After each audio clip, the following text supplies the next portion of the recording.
Hello everyone, in today's video we will learn about the basics of computer. So before learning about the basics of computer, we need to learn about some terms that is used in computer system. First of all, we will learn about what is information processing system. Basically, computer is also a type of information processing system. What a processing system does, it takes the input from the user or from any person and process it according to the need of the user and gives us the desired output. So in processing system, we use some terms. We will learn one by one. First of all, we will learn what is data. Data is a collection of independent and unorganized facts. As it is a unorganized facts, for example, like we are collecting the data of the students of a college randomly, like we are entering the data of first year student, then second year student, then third year student, again first year student, and of different streams. But we are not organizing the data according to the class, according to the section, according to the stream. So that is all the data that we have collected randomly, that is known as data. So next term is information. So what is information? Is the processed and organized data presented in a meaningful form. Means when we have collected the raw data from the students, like I have given the example, and after collecting the data we are applied some rules and organize the data in a meaningful manner, like we have organized the data according to the class, according to the section, according to the stream. The data that we will get is called information, so that we can conclude any conclusion from that information. So next term is data processing. It is the course of doing things in a sequence of steps, like conversion of data into the information is known as data processing. Like we are applying some rules, some sequence of steps for converting the unorganized data into the organized information. So next, now we will come to the definition of computer. What is a computer? Computer is an electronic machine that follows a set of instructions in order that it may be able to accept and gather data and transform these into information. Like it collects the data from the user or the person and process the data as per the user requirement and gives us the output. And it also stores the information for the future use, as it works on the electronics, and that's why it is known as an electronic machine. So we can see here we have collected the raw data, then computer, that is the processing device, it collects the get the data from the user, process as per the requirement of user and give us the information as a output. So next we will learn functions of a computer. What are the function of a computer? So first of all, it accepts and gathers data, that is input. It accepts the data or the inputs from the user, and then second is it processes data to become information. After that it does the processing part using the processor, that is CPU, and make the data to the information.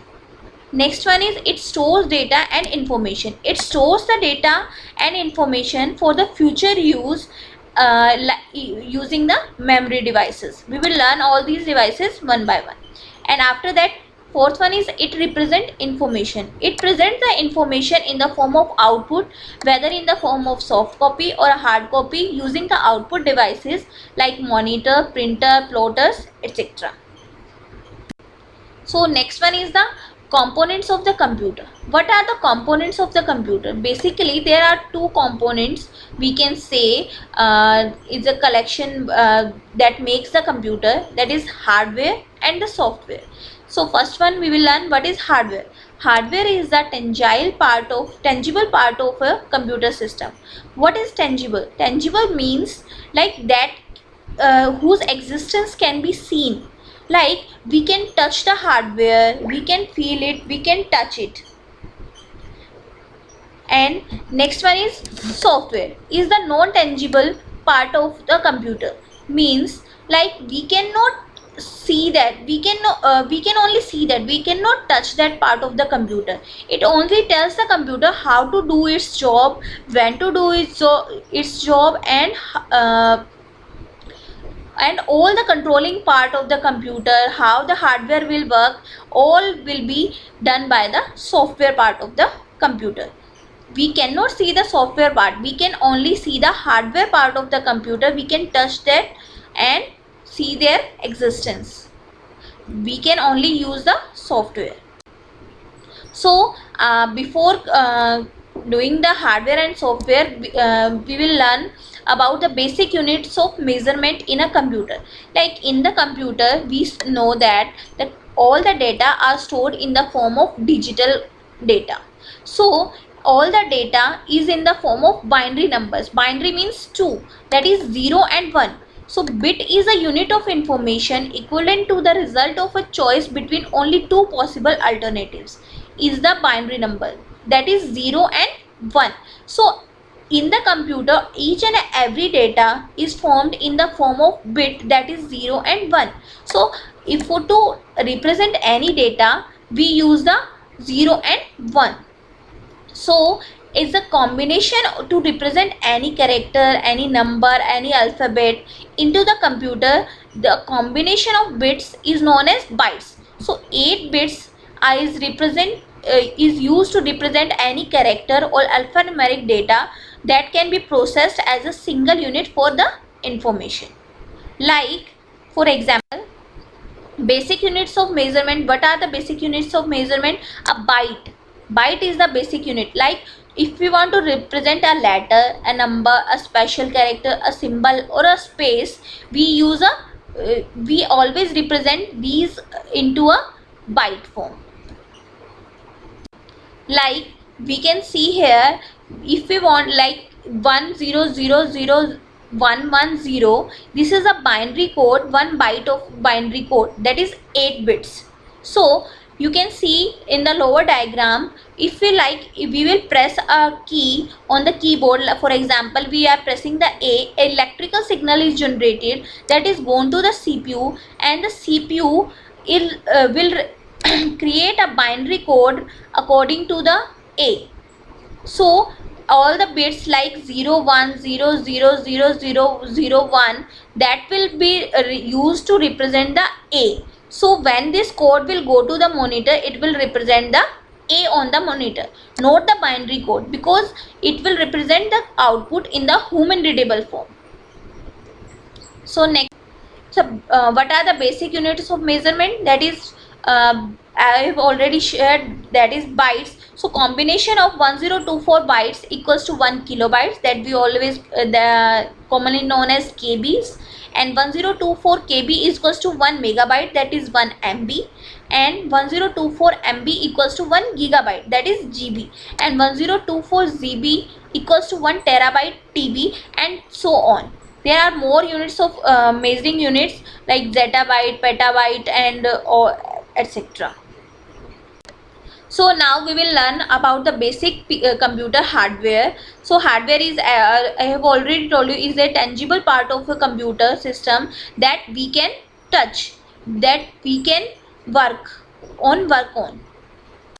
So here we can see what are the hardware parts of the computer that are visible from the outside of the computer, like speaker, system unit, that is CPU, screen, monitor, speakers, keyboard, mouse, microphone. All are these the example of the hardware part.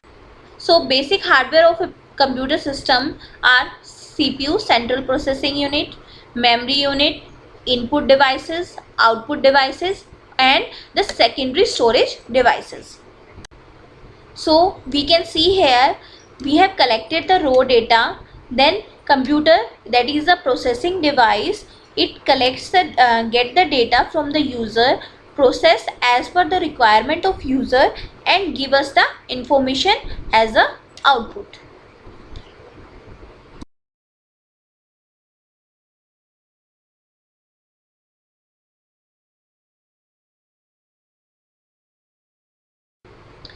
Second one is input devices. What are input devices? That allows data and programs to be sent to the CPU. Like if you want to enter some data, if you want to give any instruction to the computer, that is known as input, we use some devices. For example, keyboard, mouse, joystick, microphone, webcam, scanner, all these are the example of input devices through which we can give input to the computer. So first of all, keyboard. There are many types of keyboards available, that are alphanumeric keyboards which have some other special keys, arrow keys, function keys. There are so many keys available on the keyboard as per our need, so we can we can give any type of instruction to the computer. There are many types of keyboard available in the market, that is traditional keyboards, that are the old one. Flexible keyboards, you can see here the roll up or lay it flap, we can it is flexible enough, so we can fold it, we can roll it up, we can flatten up. And wireless keyboard, that they don't need the wire to connect, and all other types of keyboard. And next one is types of mouse. It is also an input device. There are two types of mouse, mechanical and optical. First of all, mechanical, a type of computer mouse that has a rubber or metal ball on its underside, and it can roll in every direction. We can see you can see also in the picture, there is a ball that rotate on the flat surface in every direction according to the movement of the mouse.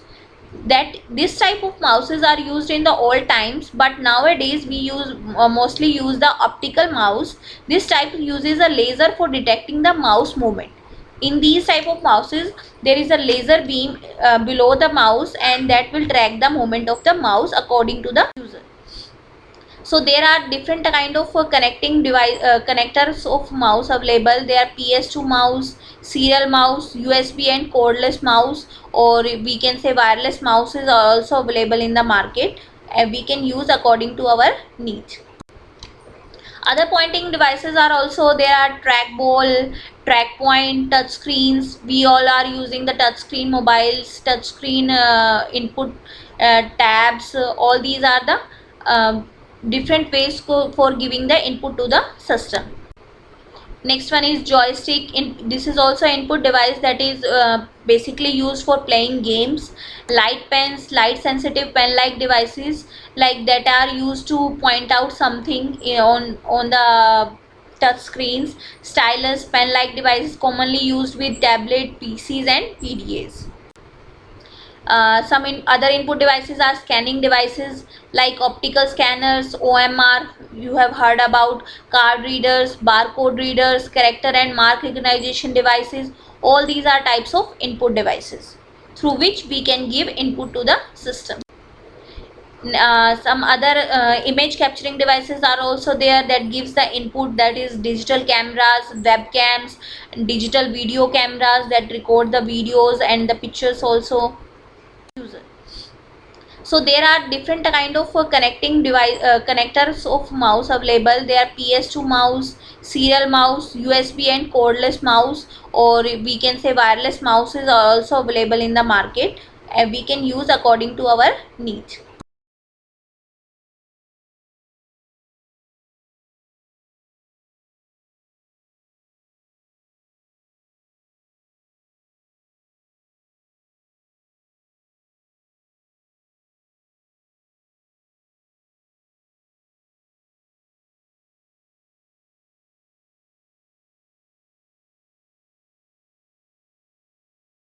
We will come to the definition of computer. What is a computer? Computer is an electronic machine that follows a set of instructions in order that it may be able to accept and gather data and transform these into information. Like it collects the data from the user or the person and process the data as per the user requirement and gives us the output.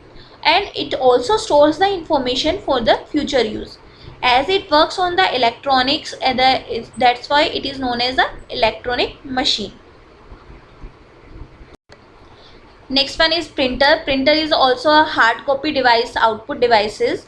there are two types of printers, impact printers and non-impact printers. The basic difference between impact printer and the non-impact printer is like in impact printer, as the from the name, uses pressure by the physically striking the paper. Like there is a direct contact between the paper and the printing mechanism and the ribbon. So there is a physical context by which the output is formed on the paper. There are few examples like daisy wheel printer, line printer, dot matrix printer and band printers, drum printers. All are these are the types of impact printers. Now non-impact printer, in these type of printer there is no direct contact between the paper and the printing mechanism. They produce very less sound, and they use the mechanism of laser, ink spray, photography or heat to print the desired output. So basic hardware of a computer system are CPU, central processing unit, memory unit. Now the memory unit. There are memory is divided into two parts, primary memory and the secondary memory. Primary memory is the part of the computer by which that is more costly and that is fixed in the computer. This is the temporary memory when like data will remain in the primary memory until the power is on in the computer. Once the power gets off, all the data in the primary memory will get lost. But in secondary memory, that is permanent storage, data will remain safe until unless you will not delete that data.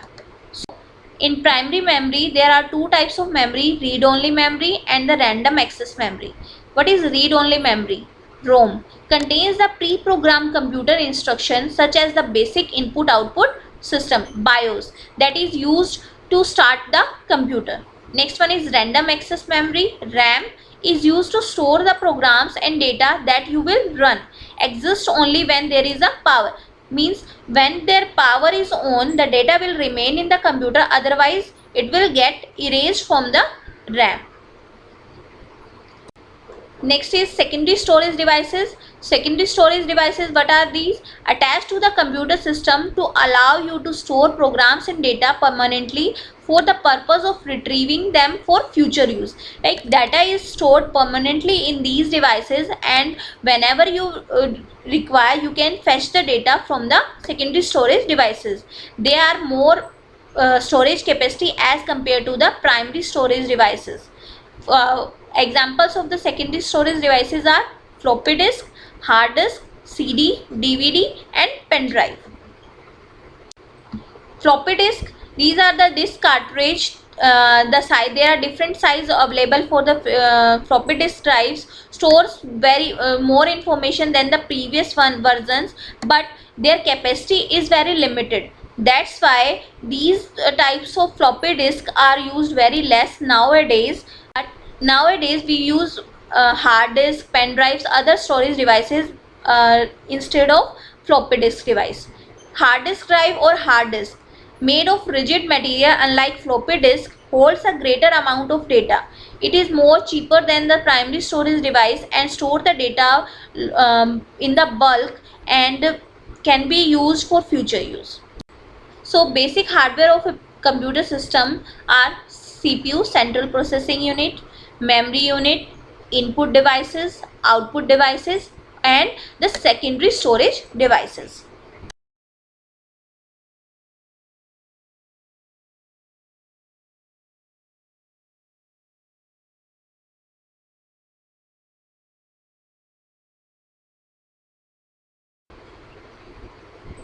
Thank you.